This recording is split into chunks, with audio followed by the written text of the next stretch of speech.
आइए पहले मंगलाचरण करके कथा में प्रवेश करते हैं।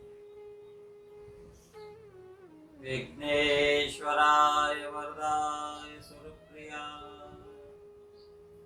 लंबोदराय सकलाय जगद्धिताय नागाननाय श्रुतियज्ञ विभूषिताय गौरीसुताय गणनाथ नमो नमस्ते। अखण्डमण्डलाकारं व्याप्तं येन चराचरं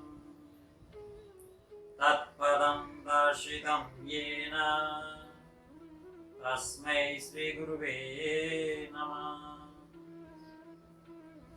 नारायणं नमस्कृत्य नरं चैव नरोत्तमं देवीं सरस्वती व्यासं ततो जयमुदीरये।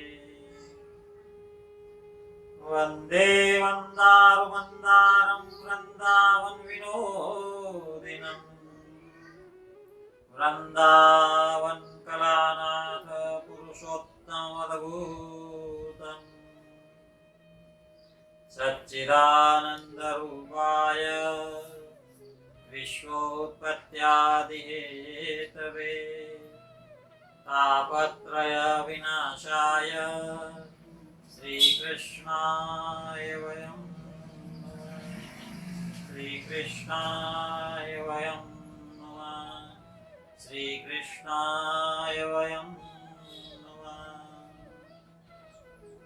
सोमेश मोहि परनुकूला करिः कथा मुदमङ्गलमूला। जय श्री कृष्ण। हरि ओम। जय श्री कृष्ण। राधे राधे। पुरुषोत्तम मास महात्म्य कथा में कल के अध्याय में हमने देखा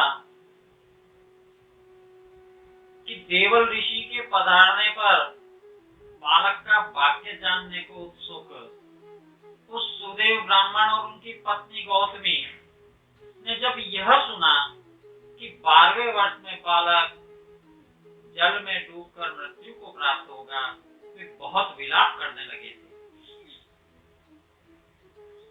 और उस विलाप के दौरान गौतमी का वह उपदेश कि परमात्मा की शरण, परमात्मा का भजन, परमात्मा का ध्यान ही हमें किसी भी संकट से बचा सकता है, रक्षा कर सकता है।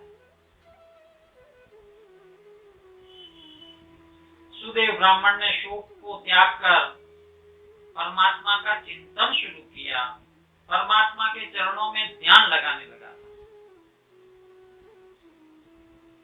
अब नारद ने यहाँ पूछा नारायण से कि जागृत अवस्था को प्राप्त उस राजा दृढ़धनवा का आगे क्या हुआ।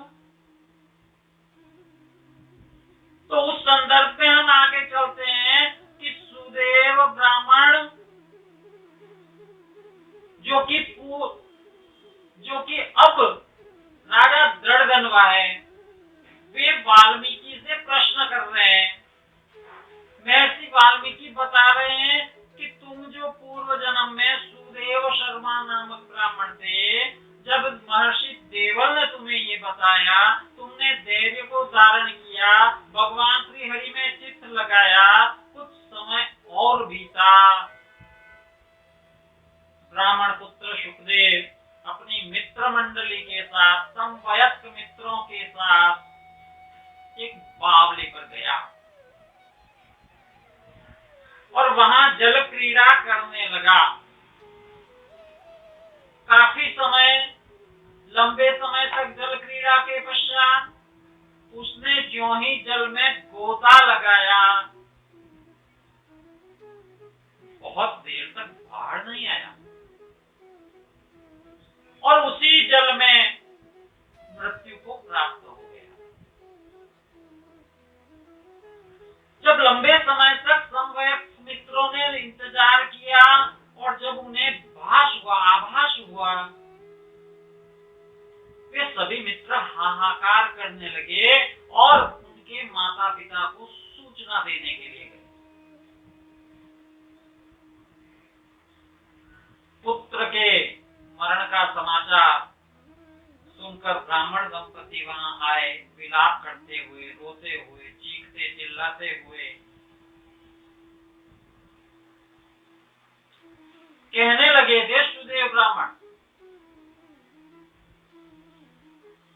कि न मया चरितं गय्या ब्रह्म हत्याभिनो कृता, केन कर्म विपाकेन पुत्रो मे निधनं गतः।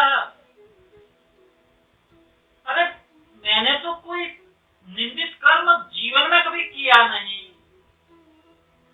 मैंने कभी कोई निंदित कर्म नहीं किया। वो ऐसा कर्म जिसकी संसार दुष्कारे, निंदा करे, या ऐसा कोई कर्म जिसको छुपाकर मैंने ऐसा कोई कर्म किया हो, लेकिन अब परमात्मा को मुंह नहीं दिखा सकता हूं, ऐसा भी कर्म मैंने नहीं किया।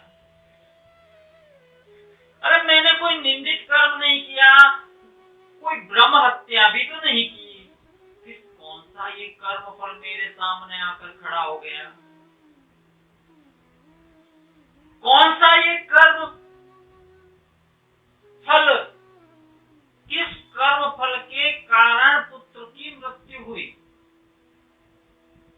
विलाप कर रहा है, पुकार रहा है परमात्मा को, गोविंद विष्णु यदुनाथ नाथ श्री रुक्मिणी प्राणपते मुरारे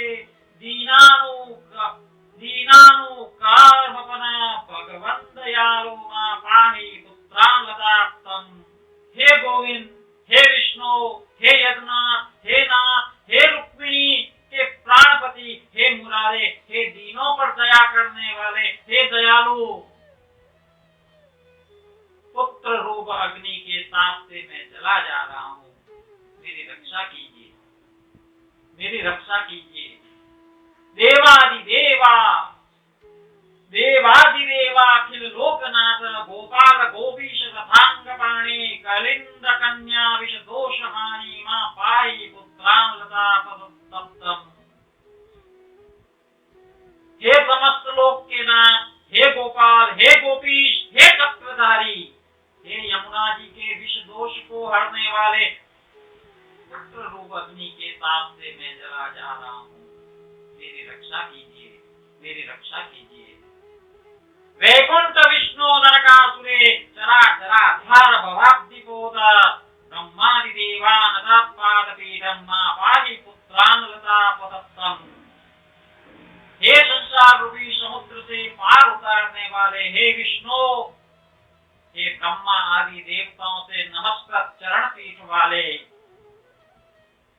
पुत्र रूप अग्निताप से मेरी रक्षा कीजिए, मेरी रक्षा कीजिए। इस प्रकार परमात्मा को पुकारते हुए वह सुदेव ब्राह्मण अत्यधिक विलाप कर रहे हैं।